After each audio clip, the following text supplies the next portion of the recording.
Well, that became the darkest game of hide and seek pretty quick, didn't it?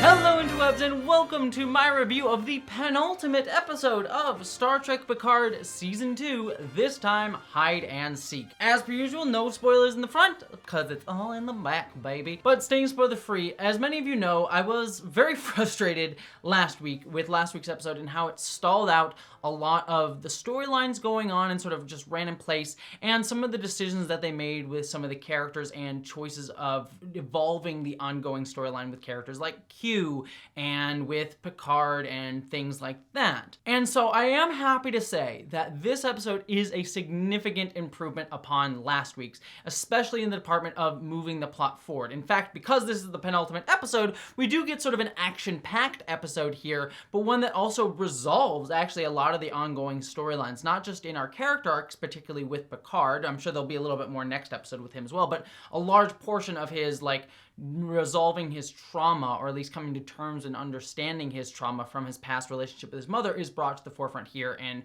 kind of given more solidifying and finality to it. But also we get some final sort of sequences with some storylines here as well.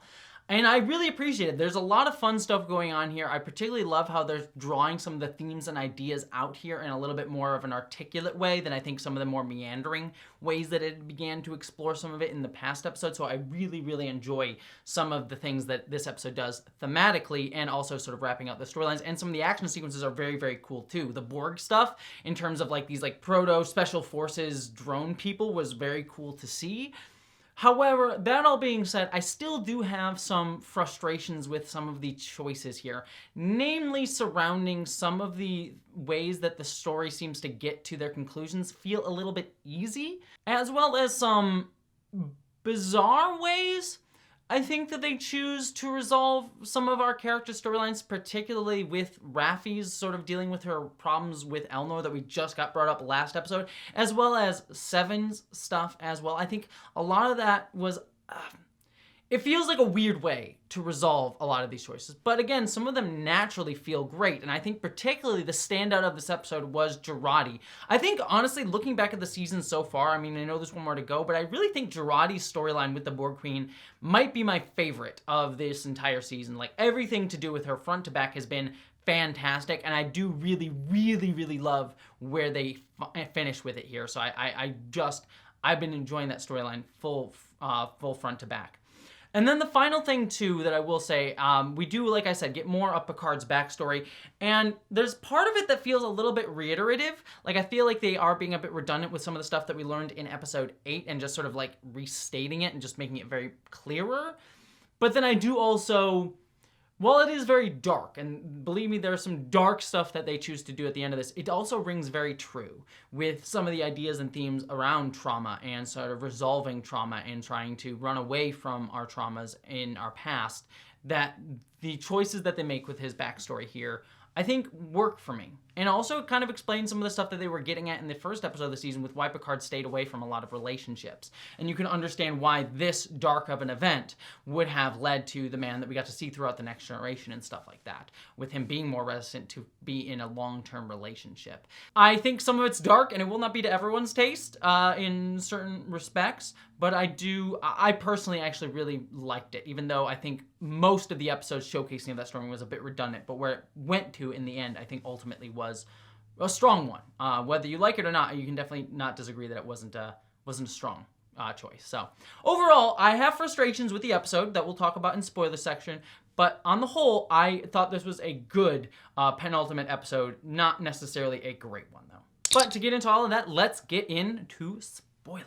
So the opening of the episode I thought was solid. I did like seeing the tactical special forces Borg come in. I just really loved how synchronous a lot of these tactical Borg guys worked. They really felt like humans who had been taken over by the Queen, and I just, every time they appeared, they were actually very, very creepy. I wish I actually got to see a little bit more of them up close, because I thought they were actually a very cool concept, how in sync that they moved with their sort of guns and military training. It just worked really well. But then I also liked Jarrod'i getting on the ship in Rios and Teresa running away, and Jarrod'i getting her Borg Queen body and getting her nice suit, being "Whoa, I've seen better days." Thought that was a lot of fun. But speaking on this, I loved Jarrod'i confronting the Borg Queen in her head, with Jarrod'i still being in there. And I've just loved Jarrod'i and Annie Wersching's the Borg Queen back and forth this entire season. Has always been fan-freaking-tastic, like every little bit of it. And I love Jarrod'i being smart, that she said, like, I locked the ship and I put it in an emergency command hologram, which is a hologram of Elnor, which is very, very cool to see. I love that. I love bringing up the hologram stuff from last season and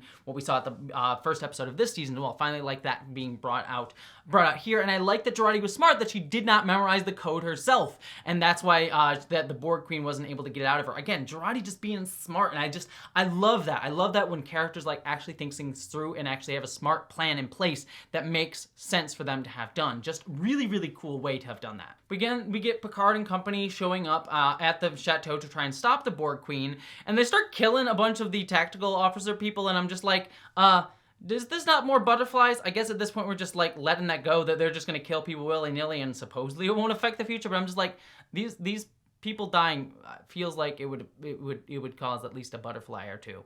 But what are you gonna do? I guess we're just forgetting that this season. But then our characters split off, and Rios gets sent back with Teresa. I was a little bit frustrated that Picard's like, oh, Rios, he's got shot, and we'll leave him there. He'll be damaged himself. I'm like, Rios can handle himself. He's proven that he can be helpful. I don't know why Picard made that choice. It was obviously just there to have Rios have a few moments with Teresa. And the moments between Rios and Teresa, I actually really liked this episode. Like I said, I had some frustrations last episode where I thought it was a little bit wonky to me. I know other people disagree with me on that, and that's totally fine. But for me, I thought the way that they did some stuff last episode between their relationship was a bit wonky to me.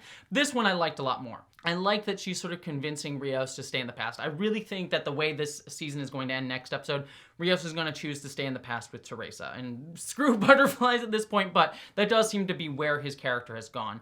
I wish we had gotten to see a little bit more of his character struggle with 21st century life, especially after his dealings with ice. Like, I feel like that would have had a greater impact on his character than it did end up having. But I do like that he did fall in love with his character, and instead of bringing her to the future like we did in Star Trek IV, The Voyage Home, he stays back in time with her. I like that switching, but I wish there was a little bit more of a struggle for Rios. But ultimately, I do like these scenes between the two of them. And I like that he eventually, at the end of the episode, manages to teleport away and save Picard and company from Soon. So that storyline, generally, I really enjoyed this episode on the whole. But then that brings me to Seven and Raffi's storyline. Now, I have thoughts on this one.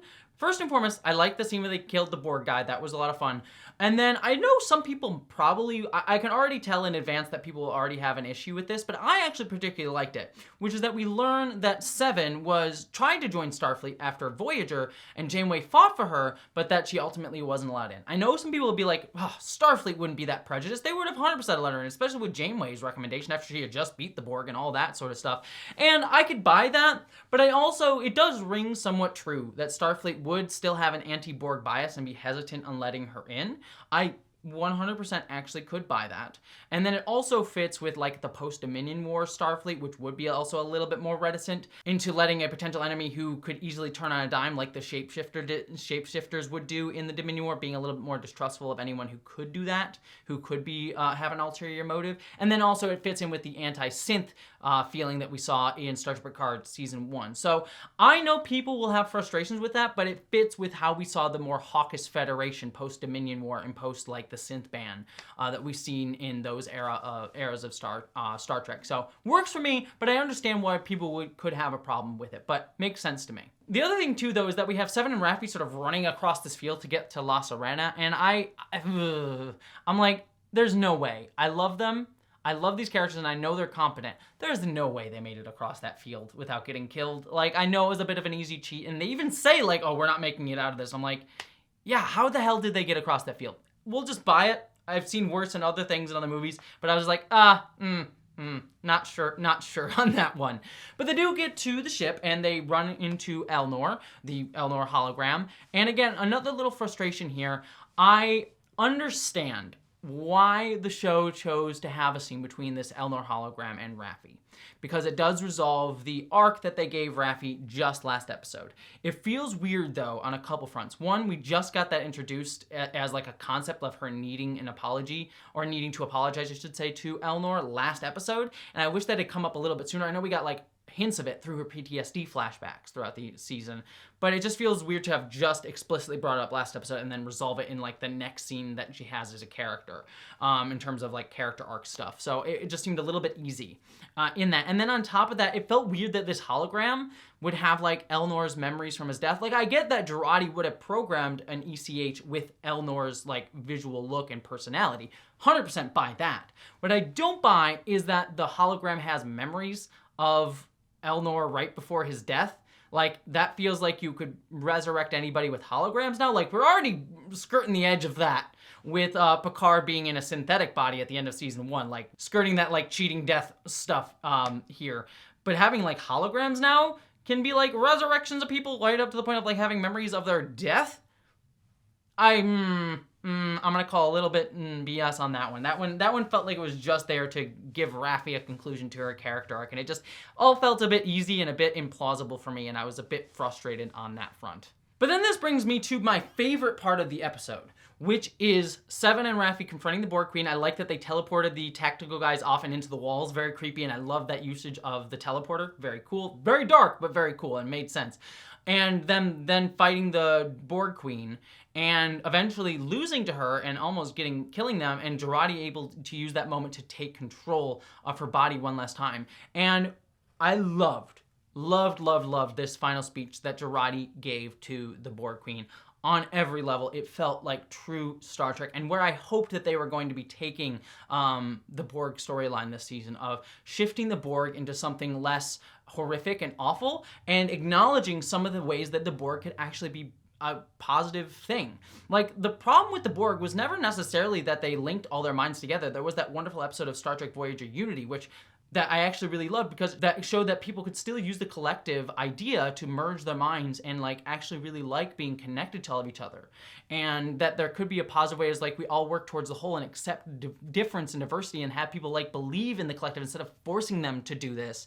And how that is in a way like a reflection of the Federation's own ideas of coming together in a unique and beautiful way. Like, all of that felt like such a recognition of like the truth behind the Borg, and how there could be a beauty behind the Borg in a lot of ways, and how they sort of have that same idea. I just love Jarrod'i bringing that out. And the problem with the Borg has never been any of that necessarily. It's been with consent. It's that they never allow people to consent to this, that they force this onto people. They never let anyone choose to join them, and that they force it upon people. And Jarrod'i arguing that like you always lose to the Federation or the Confederation or whatever it is in every single timeline. You can actually change this if you like people become stronger together by believing in that sort of coming together to overcome our differences and work together, but accepting other people and making people want to come together. Very Star Trekian theme. That like these horrible things always lead to destruction, and you can make it constructive. And just sort of drawing out that theme I thought was really beautiful. A little bit easy.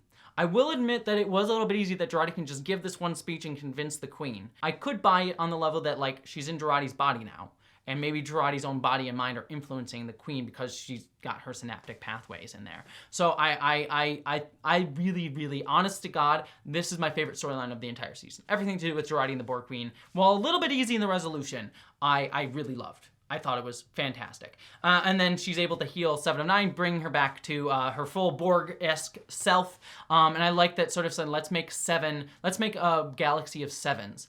With 7 being someone who wrestled with her human and Borg side, which is very Star Trekian right to the core of Star Trek. Like, Spock was always a character that wrestled with the human and Vulcan side. So this idea of these two sides making us stronger, very, very Star Trekian. I liked that. And then her giving this clue of like, you need to have 2 Renees, one lives, that one dies. I'm very curious to see what that means. My guess would be like, you need to have like something weird the timeline where one Renee lives, one doesn't, so that the Borg Queen doesn't get erased, and so you can save the cooperative that they're going to create. That's my idea with it. It's a bit heady of an idea. But this brings us finally to the Star Trek, brings us finally to the Picard storyline. First off, I will say everything with Soon and Picard, I really, really love. I love Soon being this like, just CEO, tech industry billionaire asshole and being so self-assured and wanting his legacy fulfilled that it's all very narcissistic, to the point where, like, I think he says one point, it's like, we're just the same, captains of starships and captains of industry, and how he cares more about, like, his name being written in the stars than he is for, like, humanity actually progressing. It felt like a very narcissistic thing that felt very true for his type of character as, like, a tech billionaire bro. Like, they're narcissistic people. That's kind of how they got to where they're at in their life. And again, I'm not, like, necessarily hating on people who are narcissists as a whole. Like, I know there is actually a psychological term for narcissism, but the way that it presents in a character like Soon reads very true. And so I loved all of that stuff. All of that was great. And again, Rios going to save them was wonderful. The part that felt a little bit reiterative to me was I did like that Picard used his recurring memory of, like, his time with his mother to go into the tunnels and to escape Soon. I thought that was, or at least by time, I thought was very, very cool. And I like that recontextualization of trauma and sort of bring that into something active and present day and forcing Picard to literally walk down these pathways. And the way that that was shot with, like, people out of focus in the background of him coming up was also very cool. So all of that I really loved. What I was frustrated at a little bit, first, number one, was the fact that it was sort of reiterative. A lot of what we heard this story and what we're seeing here is just a literalization of what we already saw impressionistically in episode 8. And so I was sort of like, yeah, I already knew all of this. So we're getting, again, maybe for the people in the back who didn't see episode 8 and might have been, like, unsure of what was happening there, needing this literalization was helpful. But for me, it was just reiterative for most of it. And then also we get Picard's dad, like, literally going up to his mother and being like, well, good thing you don't have any more depressive episodes recently. Like, that just seems like you're calling for it. Like, it read very gaslighty. It was very strange. I don't know. It was just a weird scene to play that out as. And then also, but it does lead to the final scene of the episode that I know will be hard for people, and I wish they had given a warning, but what are you gonna do? Was that Picard's mom killed herself. And Picard feels guilt for that because he was the one that let her out of her room. Now, I understand why Picard would feel guilt at that, but obviously it's not his fault. And it obviously reads very true for someone who's gone through that. It happens. I think it happened in Picard's, or Patrick Stewart's, I should say, was real life. So it's dark and it's hard, but it also rings true. And it's a bit depressing for Star Trek, and I know people probably take issue with it on that front. But I actually kind of liked it, is the wrong word, but you get what I'm kind of saying.